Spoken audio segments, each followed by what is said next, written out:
Hey, this is Guido coming at you with a tactics talk. Hey, let's talk about running TDs in a supporting role and how you do that. We're going to call this support and follow up. Support and follow up. I am on Malnovka here in my Sturv 103-0 Swedish Tier 9 TD, which is sort of a hybrid between a casemate and a turreted TD. When it goes into siege mode, it's a lot like the entire tank is a turret. But I am on Malnovka here, and right away I've loaded in and realized I am in a Tier 10 battle with a couple arties on each side. It doesn't look like there's any huge advantage on one side or the other as far as tanks go. In fact, it's very even between the mediums and the heavies and the TDs and the arty. What you will also notice is there are no scouts. So that's going to change my initial positioning decision just a little bit. Where I am actually going to go is to this center spot. Get behind these bushes. Why am I here? Usually that's a death sentence. Not a lot of tanks can get in there and fire and stay unspotted. The good news is that this tank has great camo. In addition, like I noted, there are no scouts over here, so I am reasonably confident, very confident, there are no scouts sneaking into these bushes right here. Probably not a scout sneaking into this bush right here.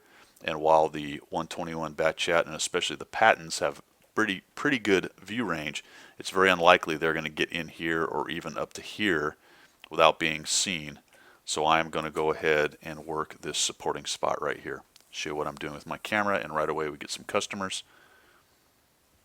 T57 is spotted. We got a bat chat over there doing good work. And we got a 110E5. So two of their tier 10s have decided to camp their cap. Batchat tries to get in for some spotting and immediately gets wrecked. Now that's that spot I talked about where I was reasonably confident no one would go. Well, guess what? Sometimes when you're reasonably confident something won't happen, it happens. But that went poorly for him because he got spotted right there and killed. And you can note that I did not get spotted. I had another row of bushes between me and him, so it worked out well. End up tracking the 110E5, and I am at this point just supporting. So while I am still camping at the cap, which is not something I usually recommend, for the moment, because there are customers, I will not reposition and I will continue to fight right here. Very foolish move on the T30's part. And pretty soon you're going to note that the T57 decides that this is an untenable position and it is time to get out of here. Unfortunately, I missed this shot here. He got tracked and didn't quite move into where I thought he was going. I will not reload in time. So that's SA, right? The T57 is running away. What can we conclude from that? More than likely he doesn't have a lot of support over there and has decided it's time to get out of town. And you can notice that the bat chat is moving up. So when I said support and follow up, I've done some support. Now I'm going to try to follow up. Now initially I'm going to move a little bit forward here. Why do I do that? Well, when I follow up, I need to pay attention to the bat chat and what his spotting circles are. You can see my view range. My maximum view range is the white, and then the yellow being the draw range. So I will not actually draw anything or see it on my map as far as what I can shoot at outside the yellow ring.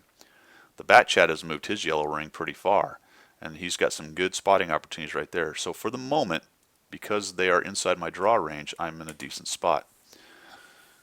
What you have to watch out for is when your spotters move forward of your draw range. And once they do that, you're not able to shoot those tanks. Actually, you can, but you will not see them when you go into sniper mode. They'll be there, and you have to guesstimate. So rather than have to guesstimate, I'm going to follow up. So initially, I'm going to come over here. There's a good little knoll, little hill over here.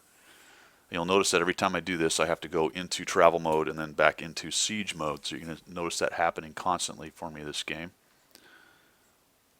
Jump up here. Let's see if that 57 is still hanging out over there somewhere, and what will my bat chat show me? There's a pretty good fight up in the northeast corner. Looks like we have a bit of an advantage up there. That tells me that more than likely most of their guys are camping, and they could probably assess a very similar thing from us. So where are they? More than likely up there, right where that's just been clicked. Back in here, maybe up here by the church. So I'm following up, pushing forward, supporting the bat chat, looking for shots.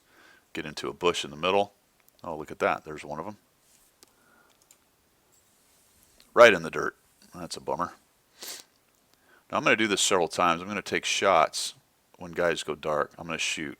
That one missed. I know that because I saw it hit the ground on the other side.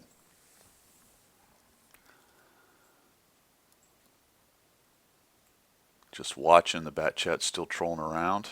Switch into travel mode. Move up a little bit more. Again, following up, supporting the bat chat. There we go. That guy's right on the edge of my draw. You can see he's right on the edge of the yellow. I see that guy moving across the 103, but let's try to finish off this 121. That's good. All right, so the 103 is going to move up. I'm going to get a shot on him. Then you're going to see him get tracked right there. Get a shot on him. Waiting, waiting. Okay, he disappears. I see a shot go in. The shot that I saw go in doesn't hit the ground, so I assume he's still there. I'll shoot right where he was, and I end up with the kill. Just taking SA from what I'm seeing happen. The bat chat shot. His shell did not hit the ground. It hit the tank, so I shot right where the guy was tracked. There goes the Patton moving across. Again, I've moved up in support. I'm not still camping at the cap. I'll just shoot one in there. I don't believe that actually hit. Now I'm trying to make a decision. What do I need to do? If you can see, at this point, my draw circle is right at the edge of the last guy I saw. There's quite a few of them left, and they're probably all either still hiding here in bushes or potentially back in this area. But if anything's drawn out here, I won't be able to shoot them. In addition to that, I can't shoot these guys. So I've got to make a decision about whether I want to move forward. So I'm going to wait, being a little bit patient for the moment. There's still a lot of them left. This game isn't won. We are ahead, but it isn't won. And we do have them stuffed into 1/4 of the map, which is always a bad thing for the enemy team. You can see that we're starting now to surround them, and lots of crossfire opportunities. Very difficult to win from one of these kinds of situations. That northeast battle is still happening, but it is inconclusive at the moment, although I can see that the 110E5 has moved up forward. There goes their 113. So things are now really starting to look bad for them, and I will go back to travel mode and let's push up forward. Now they're starting to drop. They have less and less map to maneuver from, fewer places to hide. There we go, into siege mode. Tank really aims in fast. End up tracking him on that and killing him. Actually, I don't kill them, but the team kills him. Again, switching into travel and moving forward. That 103 was outside of draw, so let's keep driving until I can get him inside my draw range. There he is. Switch into siege. Look for him. Fire into where he was, and whack, took him out. Didn't even wait for him to pop up. I'm just going to shoot in there. One of the reasons I actually shoot in so fast on a lot of those kind of things is more than likely your teammates won't shoot in. Most people, when it goes dark, don't bother shooting. But I didn't have anything else going on. Tank reloads quickly. Might as well shoot in there and see if I can get a hit on him.